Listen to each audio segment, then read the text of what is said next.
Hey guys, it is me Hudson with Hudson's Fishing Adventures, and today I'm going to be teaching y'all how to make your very own miniature minnow trap. So all you're going to need is an empty water bottle, a stapler, a hole punch, or zip ties, some scissors, some pretty heavy duty line, and some bait. So the first thing you're going to do is take the lid off your water bottle. You don't need the lid anymore. Then, right where the cylinder turns into the cone and they meet, start cutting.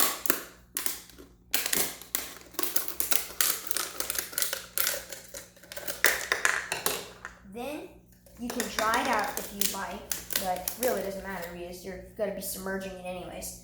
Then push the cone with the narrowest part of the cone back into the water bottle.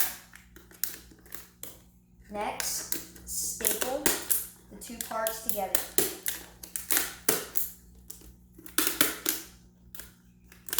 Make sure the water bottle is strong and firm. Then take a hole punch and hole punch one big hole right in the middle.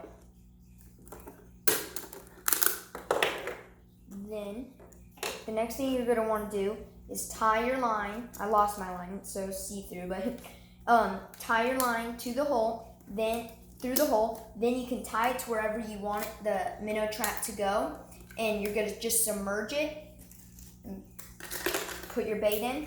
What happens is the fish will swim, they'll find the big cone part, swim through, and they don't realize that it's getting more and more narrow, and then they'll go through, eat the bait, and when they get out, they'll swim along the sides, and they won't be able to get out.